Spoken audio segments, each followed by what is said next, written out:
Hello, everyone, and welcome back to FinTech Minutes Take with Finstep Asia.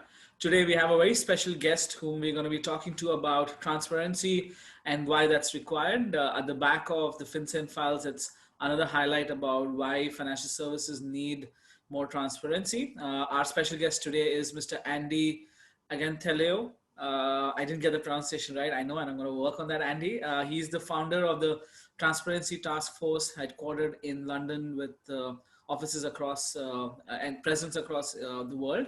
So welcome, Andy. Welcome for Hello. joining Finstep Asia and FinTech Minutes Take.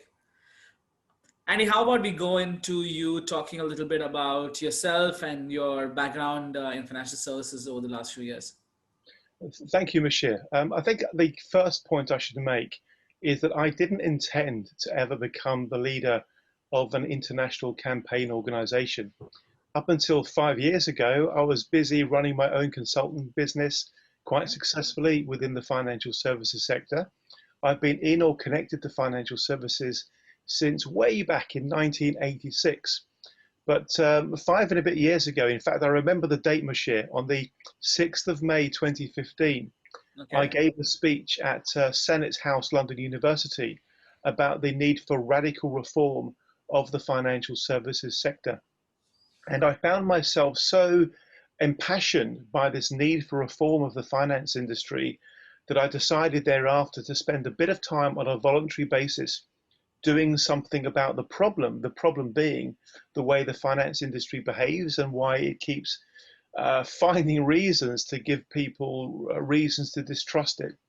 And what basically happened, Musheer, is that bit by bit, I found myself falling in love with the idea of becoming a campaigner for change in financial services because I believe the finance industry is profoundly important to society, but it desperately needs to change. And I'm very happy to dedicate the rest of my career on a voluntary basis trying to help make the change happen.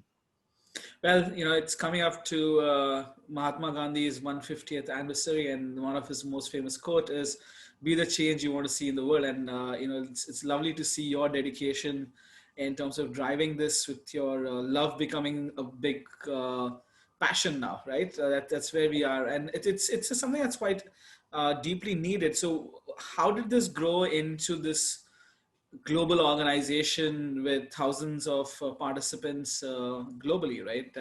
From financial services and otherwise, in a very short span of time.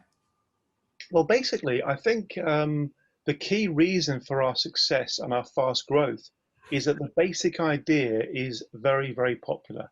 There are many, many people within the financial services industry who have what I describe as a stand up rather than stand by mindset. In other words, they, like me, want to be part of the change. So I was encouraged to run an event. I ran an event in London, 7th of October 2015. Again, I remember that date as well. The Almost event five was years to the day here. the event was very successful. And afterwards, people came up to me, Musheer, and basically told me that they got it. They wanted to be part of a community, even a movement to help the change happen. So they volunteered. So I thought, I know what I'm going to do. I'm going to do that again. So I ran another meeting and then another one and then another one.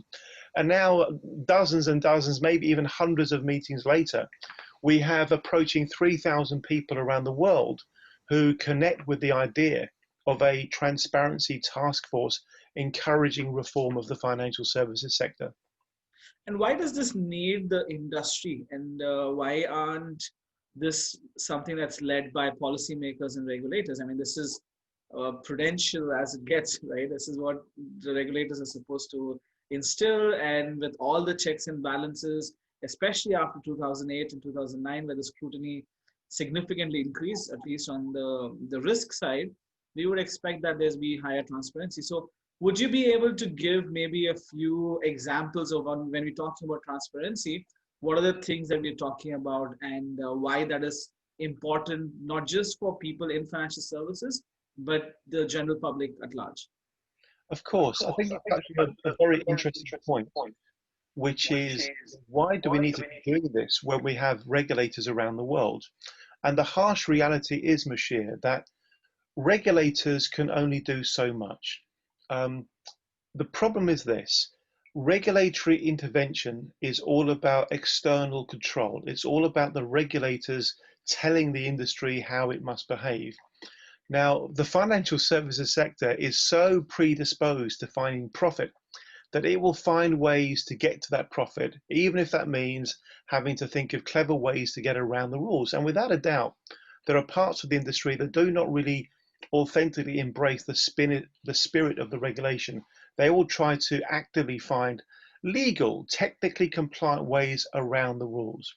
So what we say is that regulation on its own is simply not enough. What we really need is for the financial services industry around the world to embrace its true purpose, which is to serve society. And that's all about a very, very different culture. That's about putting principles before profit. It's all about putting the client truly first. So what we're all about is encouraging what we describe as a cultural transfusion to make this change happen. And I'll give you one very quick example here. One of the most obvious areas where transparency is needed is in relation to the costs and charges on investments. Now, there are some organizations that operate in a very, very transparent way where it's easy to understand what the client is really paying in costs and charges. Unfortunately, there are many others that aren't like that. And particularly on long-term investments, if you are paying more in cost than you think you are, over the long term, because of the compounding effect of those charges, it could actually corrode into the pension fund or the accumulated wealth that you have built up. So in general, simplistic terms, transparency leads to truthfulness, and that in turn leads to trustworthiness. And that is what we want to happen. We want the financial services sector around the world to behave in a manner whereby it deserves to be trusted. So I'm going to play devil's advocate here, right? And not challenging the notion. I completely agree on the need for transparency. But some in financial services may say, hey, what we are doing is legal, right? As you mentioned, a lot of these, what they are allowed to do is legal. I mean, a lot of people have always spoken about charges that banks have for payments that can be quite significant for international payments, etc., and not quite as transparent as people believe. But they're like, this is all legal, and it's our fiduciary duty to make profits for our shareholders, right? At the end of it, they're not government institutions. Having said that, there are many, international banks or even local banks who are government owned or state owned, but largely quite a few of them are private banks. So they may have this argument that they have a fiduciary duty of generating profits for their shareholders, and they are operating legally. So why the change? Okay, what an interesting matter you bring up. There is a huge misconception that the best way to run a business is to focus on maximizing profit in the short term. All the evidence actually shows that's the wrong way to do it, because if all you're ever doing is focusing on maximizing profit in the short term, you will never really build the organization in a manner to capitalize on the medium and long-term opportunities that are out there. Let's just take banks as an example. You would be amazed at how much reputational damage and financial burden the banks give themselves as a consequence of malpractice, malfeasance, misconduct, mis-selling. In various parts of the world right now, particularly the UK, Australia, the USA, the banks' reputations, generally speaking, not in all cases, but generally speaking, are being tarnished, even trashed, as a consequence of the sorts of things that they've been doing over the years in the hunt for short-term profit. It is never wise to allow your long-term decision-making be dictated by your short-term impulses. That is the fundamental flaw that the financial services sector keeps exposing itself to. Great. Now we've and I think that's a very good way of putting things, right? It's sometimes people look at a too narrow focus on short-term profits, but longer term they're eroding their brand and trust, and everybody going to withdraw. Wells Fargo was one of those cases that happened in the U.S. a few years ago, and now we have the FinCEN Files, right? Creating ripples across banking with class action suits against some of the world's largest banks in the pipes. But largely, for the layman or the person listening in, I guess the question will be that a lot of the argument is that, hey, these are self audited reports, and these are self-assessment reports that are being reported by the banks to the regulators. This is not them trying to hide things. But what have we learned from a transparency perspective from FinCEN? Albeit that some of these are quite dated, 5 to 7 years old. Do you think that's still something that is existing in operation? Or do you think we have improved significantly since a majority of the cases reported in FinCEN in terms of the time? Again, this is such an interesting topic and also so timely. In fact, I'll go off on a slight tangent, but I promise I will come back to your point. Yeah. On Monday, yesterday, I sent an open letter to our Prime Minister, Boris Johnson, as a direct consequence of a meeting we had with him on Friday of last week. And one of the paragraphs in the letter, which was mostly about pension scams, which unfortunately is a particularly big problem in the UK, but one of the paragraphs in the letter I sent Mr. Johnson was about the desperate need for the UK to re-establish itself as a beacon of integrity within the financial services sector. And I say that because we desperately need to do this. The UK's financial services sector is a very important part of our economic framework, but we have allowed ourselves, I say we, the banks in the UK have allowed themselves to get the reputation as becoming something of a money laundering capital around the world. And the FinCEN Files show this. There is no doubt about it at all. There have been detailed write-ups, even documentaries about what has been going on. Now, it would be possible to be very, very naive and very wishful thinking and think, you know what, this is all just a matter of the past. But unfortunately, I do not believe that is the case. I think the banking sector around the world has allowed itself to become riddled with short-termism, profit maximization, frankly, fraud and corruption as well in places. There's no doubt about that. And as a consequence, the FinCEN Files are in effect a huge dose of transparency that is desperately needed. But you know what, Musheer, this isn't the first time. Just a few years ago, we had the Panama Papers. What's going to be next? There needs to be a fundamental shake-up of the way the financial services sector sees itself, the way it's managed, the way it's regulated, the way it's governed, because it's too easy to start worrying that it's getting out of control. Fair comment. Now, we had the transparency book come out Yes. very recently, right? Which you have spearheaded, and I'm using the term spearheaded because of our the cover page of the book. Yes. Would you like to talk a little bit about? I would love to. Not only would I like to talk about, I'd love to show you. So here's our book. Yeah, here's the book, and as you may be able to see, the title is "Why We Must Rebuild Trustworthiness and Confidence in Financial Services." Yeah. And how we can do it. And the last part of that title, the bit about and how we can do it, is actually the key. Because what we did last year, Musheer, is we went around the world. I personally ran meetings in Dublin, Amsterdam, Zurich, Brussels, Hong Kong, Singapore, Melbourne, Sydney, Washington, DC, Boston, and New York, to gather together the world's greatest minds to talk about this problem, the need for greater trust in financial services and what we can do about it. And we've managed to bring all that wonderful thinking, all that tremendous thought leadership together into one book. We have over 65 contributing authors, over 220 great ideas about how the system needs to be changed. And if anybody wants to know more, they just need to contact us through transparencytaskforce.org, and we'll make it very, very easy for them to acquire the book.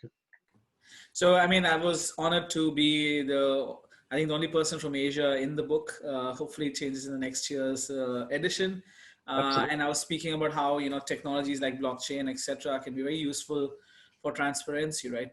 I'm very amazed that the blockchain evangelists are not talking about how that could be used for the US election, where mail fraud has come up quite significantly. And I'm like, here you go, there's a solution there. Not that I'm looking to be a blockchain evangelist, but I think there is certain cases where for authenticity and other cases, you can use the technology for transparency, right? That's one of the key elements embedded in distributed ledger technology and blockchain, as it were. Now, my question on this, and it's probably one to close with to get from you, is we're seeing this huge transition from traditional financial services, the brick and mortar, to the fintech world and the tech fins, right? The Alibabas of the world, the Tencents of the world, to the Amazons and Facebooks and Googles, all of them getting into financial services in a big way, either as banks themselves or providing services through other partners, right? Now, technology is meant to be a lot more transparent. You've seen quite a few fintech players who say they're very transparent and they showcase all the costs, etc., quite clearly. But my question to you is: do you believe that now, with more technology at play and more engagement of these technology players in financial services, we will have a lot more transparency, as it were, in the industry? Do you believe that, and do you feel that they are probably in a better place, despite their own issues on the other side of data transparency, right? About how they're using your data, which where the banks are not necessarily using your data for other things, it's more on the charges and fees and misconduct. While here, in a lot of cases, we're talking about how your data can be used in a non-transparent manner. So, any thoughts on the technologies world's significant influence on financial services, and what they need to keep in mind to improve transparency? For sure. I generally see technology as a tremendous ally of transparency for reasons like blockchain, not just blockchain, but for Yeah. reasons like blockchain. It is very clear that transparency and technology are good partners. The way I see it is this: it's really all about innovation, it's about entrepreneurism, it's about seeing new opportunities in the market, it's about new entrants coming in and starting to challenge the status quo, to disrupt the sector. There are still so many parts of the world's financial ecosystem that is frankly built on 20th century technology, quite literally 20th century technology, heavy, slow, cumbersome legacy systems that are inefficient and expensive to operate. And the only reason why they haven't been replaced en masse by new kids on the block, so to speak, is because the organizations that own them and run them have huge market share, massive brand identity, etc. To my mind, what we want to see in the future is a vastly more competitive, fast moving marketplace where the cream rises to the top, where there's a true hierarchical structure based upon competence, value for money, service, etc. Not just the fact that some organization has a massive market share because it's always had a massive market share. So I welcome technology. It is to be encouraged. All the entrepreneurs out there, all the fintech startups out there, carry on doing your stuff, challenge the status quo, and bravely blast this sector to where it needs to go, which is the land of transparency, truthfulness, and trustworthiness. Thank you. The three T's, right? Thank you so much, Andy. It's been a pleasure getting to know about the TTF and participating from here in Hong Kong. And I mean, this conversation is very, very timely, as well as very, very enriching in terms of the understanding of how transparency is important for financial services. And in some senses, I guess it has to be ingrained for the fintechs and the technology players and everyone, that it is in their best interest and their fiduciary duty to ensure that there's maximum transparency, and that's the best way to go forward when you're offering services across the board. So thank you once again, and we look forward to staying in touch and working together more on this. Thank you. Thank you, Musheer. I've really enjoyed the conversation. Thank you very much. Thank you.